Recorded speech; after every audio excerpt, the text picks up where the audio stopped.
This audiobook is fan fiction. It is not to be sold or redistributed for profit. It is based on the television series Sliders. It picks up months after the events of the previous story, Primus Vindictae. This is the first part of multiple installments. It is written by Jimmy Catlett. It is narrated using AI voice technology. We now present to you the listener. Sliders Retcon, Act 1.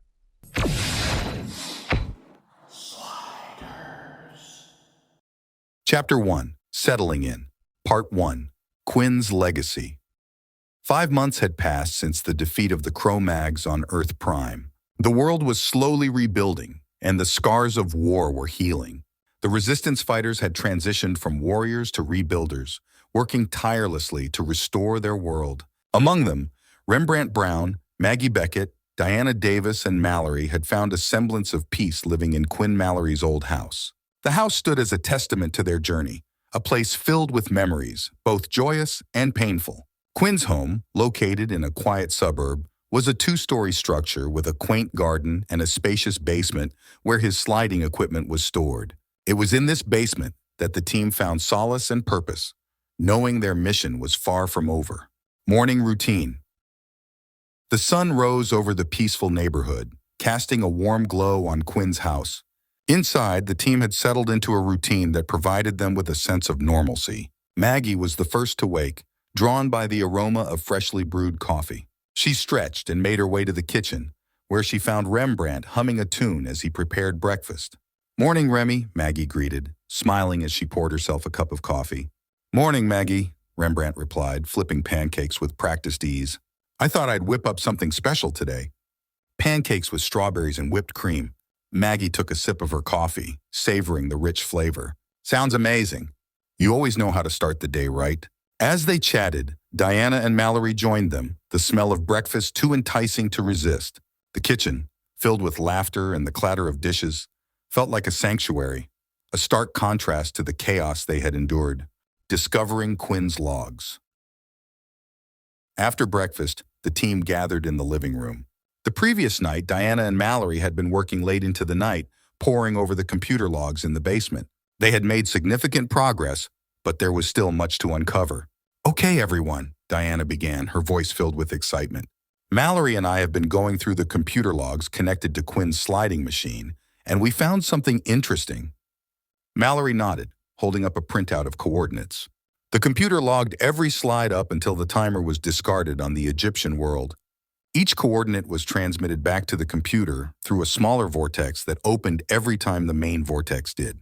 Rembrandt leaned forward, intrigued. "So we have access to all the worlds we visited up until that point?" "Exactly," Diana confirmed. "We can input these coordinates into the new timer and travel to any of those worlds." Rembrandt's eyes lit up with the possibilities. "That means we can revisit places we thought we'd never see again." Diana smiled. "Yes, but we need to finish building the new timer first and integrate it with Quinn's equipment." The basement laboratory. The team descended into the basement, which had been transformed into a makeshift laboratory. The walls were lined with shelves filled with tools, spare parts, and Quinn's notes. In the center of the room stood the sliding machine, an imposing structure of wires, circuits, and metal. Diana and Mallory set to work, reviewing Quinn's logs and discussing the next steps. Rembrandt and Maggie assisted where they could, their curiosity piqued by the intricate technology. "Quinn was a genius," Diana remarked, soldering a circuit board. "He thought of everything." Mallory nodded. "It's amazing how much he accomplished on his own. We owe it to him to finish what he started." As the day wore on, the basement was filled with the hum of machinery and the occasional spark of a welding torch. The team worked together seamlessly, their camaraderie and shared purpose driving them forward. Part 2. Building the new timer. Technical challenges. Building the new timer was no easy task. Quinn's original design was complex, and integrating the dial home feature required careful calibration and precision. Diana, with her background in quantum physics, took the lead, while Mallory provided invaluable support with his technical expertise. "We need to make sure the timer can handle the energy fluctuations when we slide," Diana explained, adjusting a component. "If it's not calibrated correctly, we could end up anywhere." Mallory nodded, checking the connections. I've been running simulations based on Quinn's notes. We should be able to stabilize the vortex, but it will take time. Rembrandt and Maggie watched from the sidelines, ready to assist when needed. They marveled at the complexity of the work, their respect for Quinn growing with each passing hour. Quinn really was something, Rembrandt said, his voice filled with admiration. He dedicated his life to this. Maggie nodded. And now it's up to us to continue his legacy. Breakthroughs and setbacks. Days turned into weeks as the team toiled in the basement. They faced numerous setbacks, components overheating, circuits shorting out, and unexplained glitches. But each failure brought them closer to success. One afternoon, as Diana and Mallory were reconfiguring the power supply, they heard a loud pop and saw a plume of smoke rise from the equipment. "Not again," Mallory groaned, grabbing a fire extinguisher. Diana sighed, wiping sweat from her brow. "We'll get it. We just need to keep trying." Despite the challenges, the team remained optimistic. They celebrated small victories, a successful test of the power stabilization, a flawless run of the coordinate programming, and these moments fueled their determination, testing the timer. Finally, after weeks of hard work, the new timer was ready for the first test. The team gathered in the basement, the air thick with anticipation. "All right, everyone," Diana said, holding the timer. "This is it. If everything goes according to plan, we'll slide to a predetermined coordinate and return home safely." Mallory adjusted the controls on the sliding machine. "I've triple-checked the settings. We should be good to go." Rembrandt and Maggie exchanged nervous glances. "Ready when you are," Rembrandt said, his voice steady. Diana activated the timer, and the familiar vortex began to form. The team stepped into the swirling energy, their hearts pounding. Moments later, they emerged in a dense forest, the sounds of wildlife surrounding them. "It worked," Mallory said, his voice filled with awe.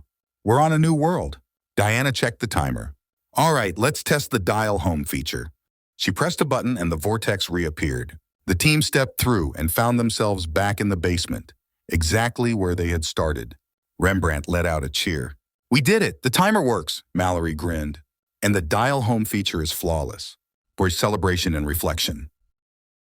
That evening, the team gathered in the living room to celebrate their success. They shared stories, laughed, and toasted to Quinn's memory. "We couldn't have done it without you, Quinn," Diana said, raising her glass. "This one's for you." As the night wore on, they discussed their next steps. Rembrandt, his thoughts heavy, decided it was time to share his deepest suspicion. "There's something I need to tell you all," Rembrandt began, his voice serious. "I've been thinking a lot about Professor Arturo. I have this feeling, this suspicion, that the Arturo we saw die wasn't the real one." The room fell silent as the team listened intently. "I think we left the real Arturo on a world we called Earth Double Prime," Rembrandt continued. "And I need to find out the truth." Maggie nodded, understanding the weight of his words. "We'll help you, Remy. We'll find Arturo." Diana and Mallory exchanged glances, their determination evident. "We're in," Mallory said. "Let's get to work." Part 3. Mallory's Visions. The search for answers. With the new timer operational, the team focused on their mission to find Professor Arturo. However, as they began preparing for the slide, Mallory started experiencing strange visions. At first, they were fleeting glimpses, images of places he had never been and faces he did not recognize. But as they continued testing the sliding equipment, the visions grew more intense and frequent. One evening, as they were testing the sliding machine, Mallory suddenly collapsed, clutching his head. "Mallory!" Diana exclaimed, rushing to his side. "Are you okay?" Mallory groaned, his eyes squeezed shut. "I don't know. I keep seeing things. Places, people. I think they're Quinn's memories." The team exchanged worried glances. "We need to be careful," Rembrandt said, helping Mallory to his feet. "We don't want to push him too hard." Despite their concerns, Mallory insisted on continuing. "I need to figure this out," he said, his voice determined. "I feel like Quinn is trying to tell me something." Halori's coma. The day of the first test slide arrived.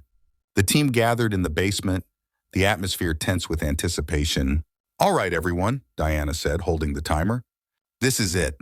We're going to test the new timer and see if we can successfully slide and return home." Mallory stood at the controls of the sliding machine, his face set with determination. "Let's do this." Diana activated the timer and the vortex began to form. The team stepped into the swirling energy, their hearts pounding with anticipation. The transition was disorienting, but they soon found themselves standing on a sandy beach, the sound of waves crashing against the shore. "We made it," Maggie said, looking around in awe. "This place is beautiful." Diana checked the timer. "All right, let's see if the dial home feature works as well as it did last time." She pressed a button, and the vortex reappeared. The team stepped through and found themselves back in the basement, exactly where they had started.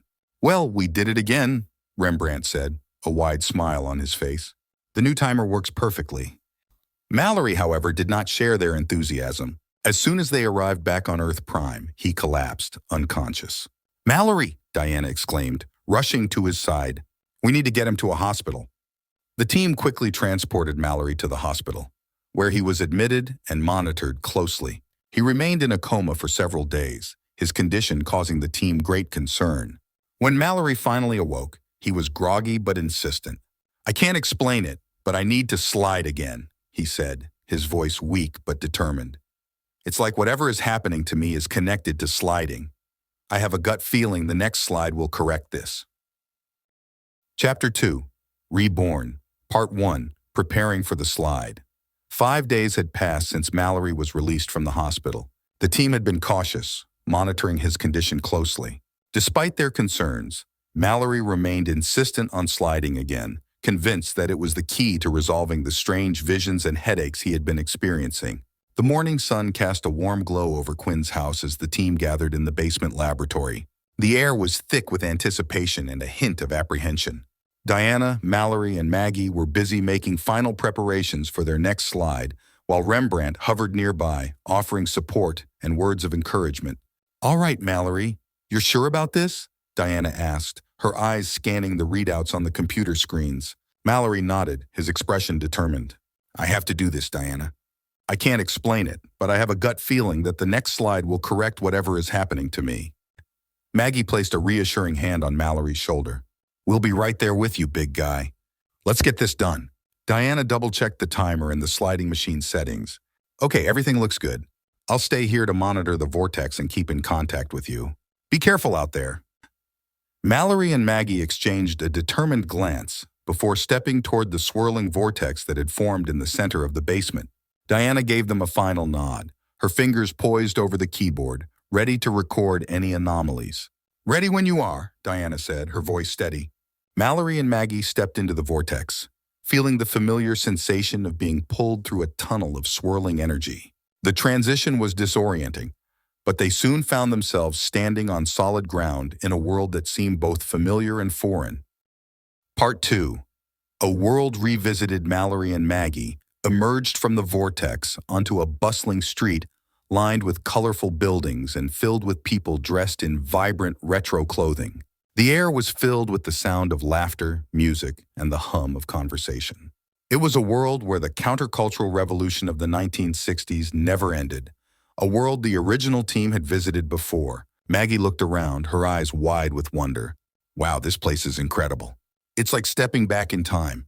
Mallory nodded, taking in the sights and sounds. "Yeah, it's pretty wild. Let's take a look around and see what we can find." They walked down the street, blending in with the locals as they explored the area. The atmosphere was relaxed and carefree, a stark contrast to the turmoil they had faced on Earth Prime. For a few moments, everything seemed perfect. However, as they continued their exploration, Mallory suddenly clutched his head in pain. A splitting headache racked his mind, and he began to speak in a voice that wasn't his own. "Come on, big guy," Maggie said, her voice filled with concern. "Let's get you home." She helped Mallory back to the spot where they had emerged, and they stepped through the vortex, the familiar swirling energy enveloping them once more. Part 3. The Unexpected Return. They emerged back in Quinn's basement, and Diana rushed to meet them, her eyes scanning the readouts on the monitors. "Hey, you guys, my readings say you're not alone," Diana exclaimed, her voice tinged with excitement and apprehension. Mallory and Maggie exchanged glances, bracing themselves for whatever might come through the vortex next. Moments later, a figure emerged from the swirling energy, a figure they all recognized immediately. It was Quinn Mallory. "Quinn?" Maggie gasped, her eyes wide with shock. Quinn looked around, disoriented but very much alive. "It's me," he said, his voice shaky. "I'm back." Mallory stepped forward, his own confusion mirrored in his eyes. Quinn, how? Diana quickly approached, her mind racing with the implications. It's likely that the vortex separated you two due to some kind of resonance with the original sliding machine. The energy signature must have aligned perfectly with Quinn's, allowing him to exit separately from you, Mallory. Quinn nodded, trying to process the information. I remember everything, he said. Every slide, every world we visited. I was aware of it all, but I couldn't communicate. It was like being trapped in a dream. Maggie stepped forward, her eyes brimming with tears. We've missed you, Quinn. So much. Quinn smiled, his eyes reflecting the same emotion. I've missed you too, Maggie. Part 4. Reunited with Rembrandt. The news of Quinn's return spread quickly through the house. Rembrandt, who had been upstairs, rushed down to the basement, his heart pounding with a mix of hope and disbelief. Quinn? Rembrandt called out as he descended the stairs. When he saw Quinn standing there, his eyes filled with tears of joy. Quinn, is it really you? Quinn turned, a broad smile spreading across his face. It's really me, Remy. The two friends embraced, their reunion filled with emotion and relief. I can't believe it, Rembrandt said, his voice choked with tears. We thought we'd lost you for good. Quinn nodded, his own eyes misty. I thought so too, Remy. But I'm back now, and we're going to figure this out together. Part 5.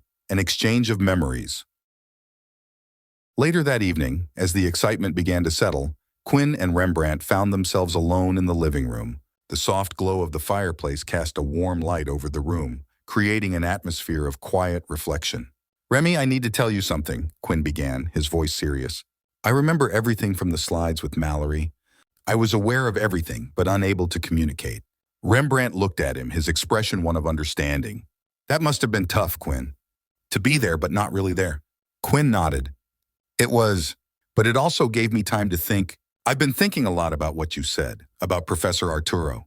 If there's a chance that he's still out there, we need to find him. Rembrandt sighed, his thoughts turning to the professor. I've had this feeling for a long time, Quinn. I need to know the truth.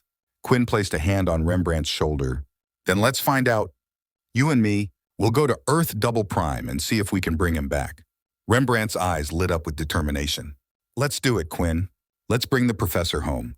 Quinn nodded, but then his expression grew more serious. And after we find the professor, there's something else I need to do. I want to find my brother, Colin. He's out there somewhere, and I can't leave him behind. But for now, the focus is on the professor, since we know where he likely is. Rembrandt nodded in agreement. One step at a time, Quinn. We'll find them both. Part 6. Planning the next move. As the initial shock of Quinn's return began to settle, the team gathered in the living room to discuss their next steps. The atmosphere was a mix of excitement and anticipation, with each member eager to make the most of their newfound reunion. Okay, so what do we do now? Maggie asked, looking around the room. Quinn took a deep breath, his mind racing with possibilities. I think the first thing we need to do is follow up on Rembrandt's suspicion about Professor Arturo. If there's a chance that the real Arturo is still out there, we need to find him. Rembrandt nodded, his resolve firm. I agree. We've got the coordinates for Earth Double Prime, and it's time we put them to use. Diana leaned forward, her eyes filled with determination. I'll make sure the timer is ready. We need to be prepared for anything. Quinn looked around at his friends, his heart swelling with gratitude.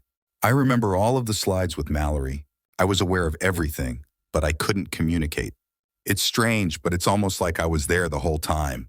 Mallory nodded, understanding the weight of Quinn's words. We'll figure it out, Quinn. We're a team, and we're stronger together. As they made their plans, the team felt a renewed sense of purpose and unity. They had faced incredible challenges and had come out stronger on the other side. Now, with Quinn back and their mission clear, they were ready to take on whatever came next. Part 7. The Road Ahead. The next few days were filled with preparations. Diana and Mallory worked tirelessly to ensure the sliding equipment was in perfect working order. Maggie and Rembrandt gathered supplies, making sure they were ready for whatever they might encounter on Earth Double Prime. Quinn spent time reconnecting with each member of the team, sharing stories and memories from their time apart. The house was filled with laughter and conversation, the bonds between them growing stronger with each passing day. One evening, as they gathered for dinner, Quinn raised his glass, a determined look in his eyes.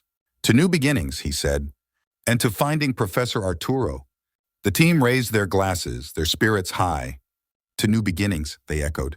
As the night wore on, they discussed their plans in detail. They knew the journey ahead would be challenging, but with their team reunited and their purpose clear, they were ready to face whatever came their way. Part 8, Final Preparations. The day before the slide arrived, Quinn and Rembrandt spent the day going over the plan, ensuring that they had everything they needed. They checked and rechecked the equipment, making sure that nothing was left to chance. "I can't believe we're finally doing this," Rembrandt said, his voice filled with anticipation. Quinn nodded, his expression serious. "I know, Remy, but we need to be careful. This world might be very different from what we remember." As night fell, the team gathered one last time in the living room. The air was thick with anticipation and a hint of anxiety.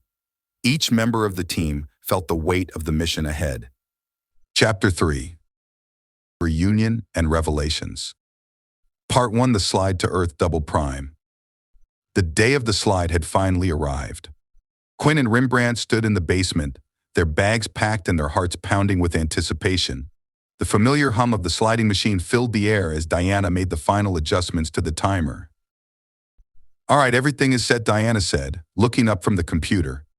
"The coordinates for Earth Double Prime are locked in. Remember, keep each other safe." Quinn nodded, his expression serious. "We will. Let's bring the professor home." Rembrandt placed a hand on Quinn's shoulder. "We've got this. Cue ball. Let's do it." They stepped toward the swirling vortex, the energy crackling around them. With a final nod to their friends, Quinn and Rembrandt stepped into the vortex, feeling the familiar sensation of being pulled through a tunnel of swirling energy.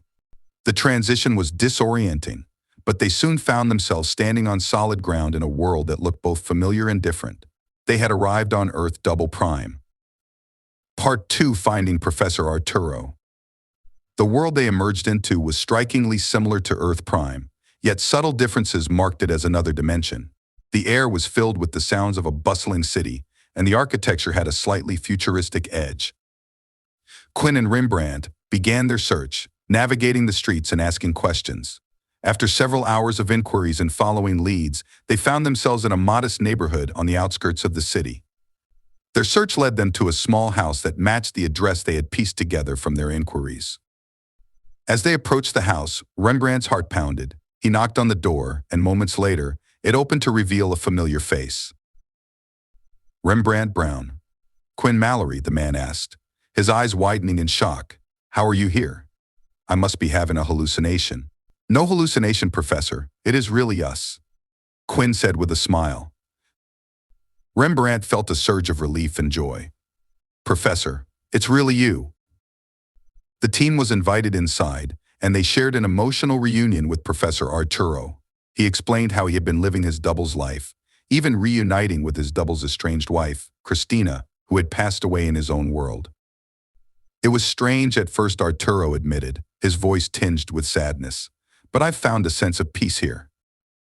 Quinn nodded, understanding the weight of his words. "We came to bring you home, Professor. But if you've found happiness here, we won't force you." Arturo looked at his friends, his eyes filled with gratitude. "Thank you, Mr. Mallory. I need some time to think." Part 3, The Truth About the Double. Later, as they sat around a small dining table, sipping tea, Professor Arturo's expression grew serious. "There's something I've been meaning to ask. Did you ever discover the truth about my double? Did you find out what happened?" Rembrandt exchanged a glance with Quinn, then nodded. "We had our suspicions, Professor. We always felt something was off, but we could never confirm it." Quinn leaned forward. "We did find out later, though. The double who took your place was killed during the evacuation from Maggie's world. It was a chaotic time." Arturo's face paled. "Killed? How did it happen?" Rembrandt nodded grimly. "There was a soldier from Maggie's world named Colonel Rickman. He was desperate and dangerous, and he murdered your double during the chaos. It's a long story, but the short of it is, he had some sort of brain-eating fungus and needed tissue from people's brain stems to treat himself. We got to the other Arturo before it killed him, but man, he was some kind of messed up. Rickman ended up shooting him in the chest. He killed him along with countless others, including Maggie's husband." Arturo sighed heavily, absorbing the information. "What a waste," he said softly. "Despite the circumstances of how I came to be stranded by him, I still wished him redemption and a long life.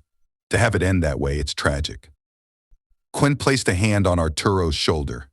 Oh, he found redemption, Professor. He was in a lot of ways just like you. He may not have been you, but he died a hero. That bullet he took, it was meant for me. Professor Arturo managed a nod and a slight smile. He was indeed a good man once. That's the one thing I learned during my time here. It seems he wasn't afforded the same opportunities as me, and it soured him to a degree, he said. Quinn continued, I believe he saw the error of his ways and tried to become the man we all needed him to be. I also think he was too bullheaded and embarrassed over what he'd done. He didn't want us to know he wasn't you. We mourned him greatly, but now you are back with us, our Professor Arturo. And that's what matters now. Part 4, bringing Arturo up to speed. As the evening wore on, Quinn and Rembrandt took turns bringing Arturo up to speed with what had happened to the team since his departure.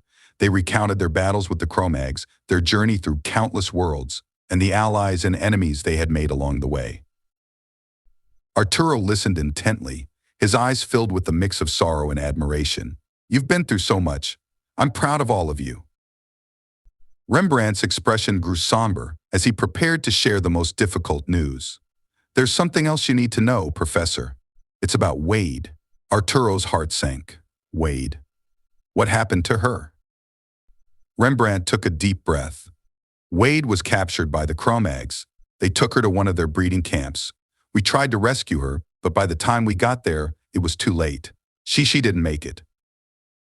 Arturo closed his eyes, his face contorted with grief. Quinn placed a comforting hand on Arturo's shoulder.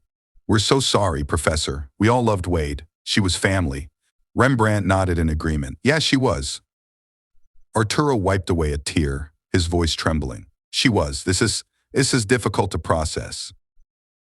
They sat in silence for a moment, each lost in their own thoughts and memories of Wade. The grief was palpable, but so was the determination to honor her memory by continuing their journey. Part 5, explaining the current group dynamic. After a few moments, Arturo gathered himself and looked at Quinn and Rembrandt. So tell me more about the current group dynamic. What happened to you, Quinn? Quinn took a deep breath, his eyes distant as he began. It's complicated, Professor. After we lost the other Professor Arturo, our group was just me, Remy, Wade, and Maggie for a long time. Then Wade disappeared, and I discovered I had a brother. Turns out I wasn't even from Earth Prime originally. We came from a world where humans kept peaceful Cro-Mags subservient. That's a whole other story. He paused, collecting his thoughts. The key point is Dr. Oberon Geiger. He used a device called the Combine to merge me with Mallory, my double from that other Earth. It wasn't an accident. We were test subjects for his plan to merge parallel worlds. During all this, my brother Colin became unstuck. As Geiger put it, he's lost out there somewhere in the multiverse. Quinn's voice softened. After that, Diana and Mallory joined Rembrandt and Maggie. Diana was one of Geiger's scientists. She's been crucial to the team. His expression darkened. The worst part? I was aware of everything, but I couldn't communicate or control anything. Just trapped, watching it all unfold. Arturo listened intently, his brows furrowing in concern. That sounds like a nightmare, Quinn. How did you manage to come back? Quinn smiled, though it was tinged with sadness. It was a combination of luck and the unique energy signature of my original sliding machine. When Mallory and Maggie slid back to Earth Prime, the vortex separated me from Mallory, and I rematerialized in my own body. Rembrandt added, it was a shock for all of us, but we're glad to have him back. And now, with your return, we're starting to feel whole again. Arturo nodded, taking it all in. It seems you all have been through so much. I can't believe how much has changed. Part 6, Arturo's decision. As the night grew darker, Arturo's expression turned solemn. I need to tell you something about Christina. My double's Christina, she passed away almost a year ago. She had cancer just like my Christina, before she passed. We had a chance to reconcile. We restored the marriage that my double had torn asunder. We were together for over a year before she passed. I told her who I really am. She loved me, not him but me. And in return, I loved her very deeply, even more than the young woman I knew so many years ago. Wiping a tear from his cheek, he continued, I miss her more than words could ever say. I have longed for a sense of belonging since she passed. Even in this nearly identical world, I am lost. She was my anchor here and now she's gone. Quinn and Rembrandt exchanged sympathetic glances. We're so sorry, Professor Quinn said gently. That must have been incredibly hard for you. Arturo nodded, his eyes moist. It was. But it gave me closure.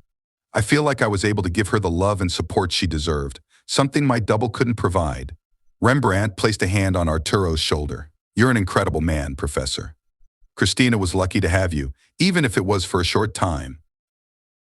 Arturo smiled sadly. Thank you, Mr. Brown. With her gone, there's nothing holding me here anymore. I'm ready to come back with you. There's still so much we need to do, so many worlds to explore and protect. Quinn nodded. We're glad to have you back, Professor. As the night grew darker, the three friends continued to share their stories, laughing at old memories and bonding over new ones. Despite the hardships and losses they had endured, there was a renewed sense of hope and unity among them. Quinn stood up, raising his glass. To new beginnings, he said, echoing the toast they had made back on Earth Prime, and to our journey together. Rembrandt and Arturo raised their glasses, their spirits lifted by the prospect of facing the future together. To new beginnings, they echoed. As they finished their drinks, Quinn's thoughts turned to their next mission. Professor, there's one more thing. Now that we've found you, I want to search for my brother Colin. He's out there somewhere. I can't just leave him behind. Arturo placed a hand on Quinn's shoulder. We will find him, my boy, and I'll be with you every step of the way. This concludes Act 1 of Slider's Retcon. Thank you for listening. Act 2 will be available via this channel.